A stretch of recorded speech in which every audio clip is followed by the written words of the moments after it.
just finished a session at Bangtao MMA, and what a better time to do a video of finding the right MMA gym. Now, you may think, Sweno, finding a gym is easy. Just go on Google and it's there. And yes, it can be that easy, but you want to find the correct gym for you. This is why this video, it's going to be a very important one, to categorise what sort of gyms are there in the world. Because some of them, they're not good. Let's be honest, they're not good. So let's get into it. First off, you've got to establish your needs. Your needs is what you're wanting out of a gym. It can be quite overwhelming going into a gym at first, never doing any sort of combat whatsoever in your life. Some people, yes, you may be confident, you may be a confident person, you may be a sporty person, but that's not always the case with combat. Some people come for self-defense. Some people go to a gym to learn a new hobby. Some people go just for the social aspect. But you've got to first off find out what your purpose is. That is the main thing. This will depend if a gym is a good gym or a bad gym. Because a good gym for me is a bad gym for someone else. I'm a fighter. I want a fighter's gym. But someone that maybe just wants to do box fit, they don't want to go to a fighter's gym because they're not going to get the benefits because their purpose aren't aligned with the sort of gym.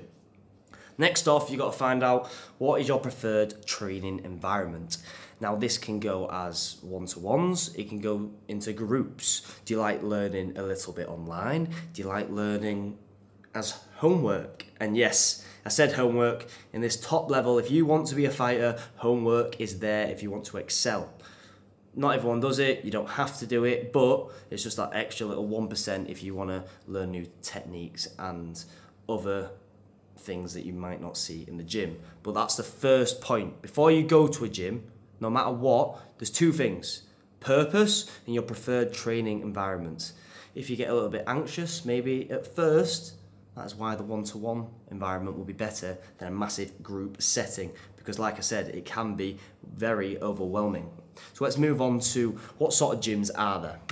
First off, we're going to start off with a proper gym.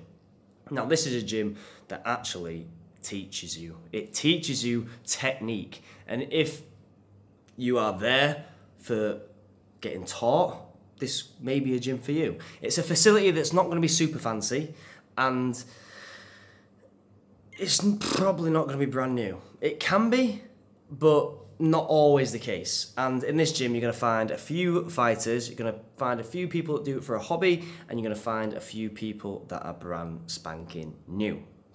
And what I can say, in these sort of gyms, you can learn from everyone. Everyone in these sort of gyms are quite welcoming, they help new people, and it's a gym where you can do it to learn, you can do it to find a new hobby, or you can even do it to progress as a fighter in the, I'm going to say, the lower levels of fighting.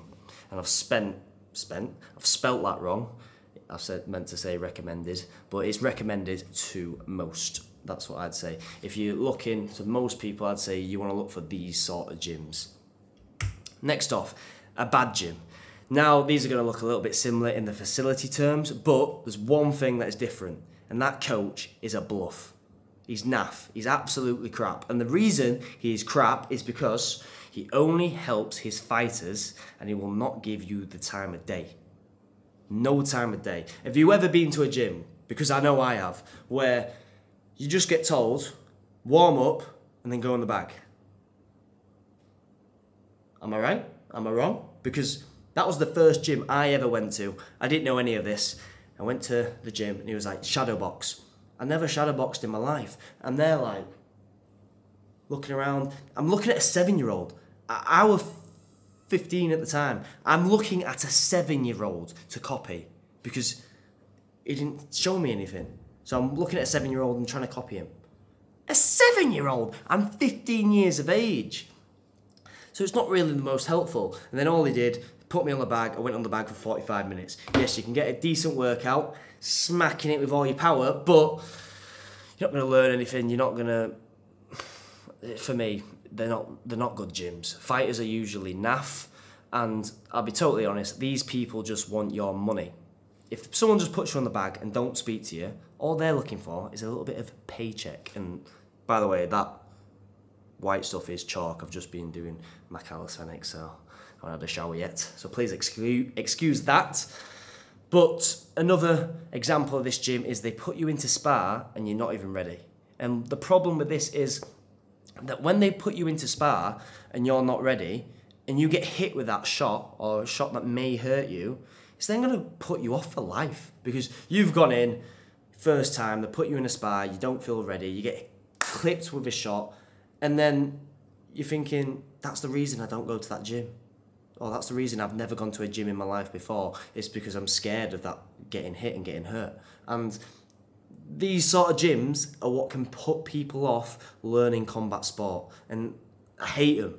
I hate them. Because these are what stop people from coming time and time again, because they just want the money and they just put them on the bag, or they put them in the ring or the cage to spar, and then they get a bad reputation of what combat sport is like as a whole.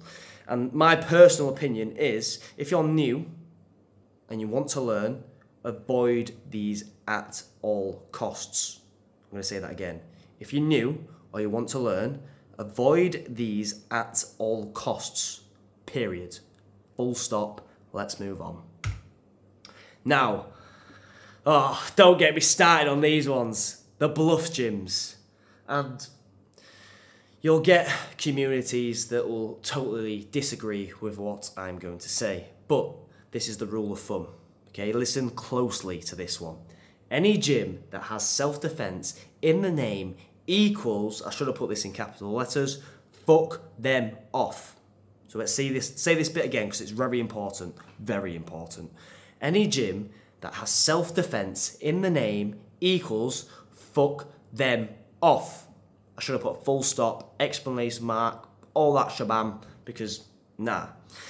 But if it's in their bio, that is fine. That is okay, because people do that to get the clickbait through Google, SEO and all that sort of things. But if it's the name of the actual gym, no. For example, Perth Self-Defense Club, don't go. Don't even contact them. Don't bother. But if it was Perth MMA gym or club or whatever, and then in the description it says we will work on boxing, self-defense, Muay Thai, Jiu-Jitsu, all that, that's cool. That's totally fine, because I'll be honest, most gyms do that because there's a little bit of commercial side to most gyms in order to get the money, even if they do have fighters. So that's fine. But if it's the name of the gym, no. They will not teach you anything what actually works. And this is why I don't like them. Because if you ask someone who's a self-defense coach, how many street fights have they been in?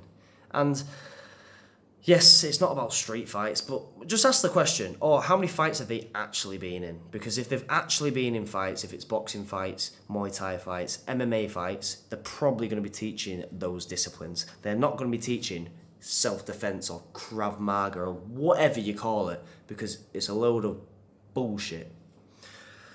And another thing, if you punch them clean in the nose, let's see how good their self-defense works. Honest. I want to move on from this one, because this is probably the worst one. I don't like them. They want your money. They're going to do all these stupid belt systems to make you feel like you've improved in the elements and everything like that. And don't get me wrong, belts aren't a bad thing, and a community to build if you're potentially a woman and you go in there for a bit of self-confidence, yes, that is great. But in actually learning the art of martial arts and how to actually defend yourself, these bluff gyms, self-defense gyms, they're not the one. If you want something that is self-defense, you're not getting punched in the face, go and do jiu-jitsu in a gi, because it's slower. You'll get a lot of mixed genders. If you are a woman, that's great to go to. Sometimes MMA can be a little bit intimidating when it's all males on the mat, but avoid these. I hate them. Next one. Now this is my favourite, but that is because my purpose is to be the best fighter in the world. My preferred training environment is to get people with a similar motive to me, because it's going to push me to my limits. Same with business or making money. The quote of you're the fifth person, or you are the fifth person you hang around with, or something along those lines, whatever that quote is. If you're hanging around with 4 millionaires, you're probably going to be the fifth one. It's the same with fighters. If you're hanging around with 4 UFC fighters and training with them day in, day out, you are most likely going to be the fifth one. So put yourself in a good environment if you want to be the fighter. This is fighters. If you want to learn, if you want to do it for a hobby, avoid these. And it's for your best interest. Go to the proper gym. For the fighters gym, this is for people that want it, and they want it bad, and they don't care what it's going to take. They're just going to do it so they can get to the top. And like I said, these are not for everybody. These are hard and grindy sessions. Sometimes you're going to get anxiety even going to a session. Oh, wrestling's tonight. Oh, some people feel it because the sessions are that hard. They're there to push yourself. They're there to push you to your limits and get you ready for fight night. Because when that cage shuts, it's you against the other person. I look at it as you against you. It's you against me. As in, I'm fighting myself, but really there's another man there who's trying to knock me out. And I don't want that to happen. These are for fighters only.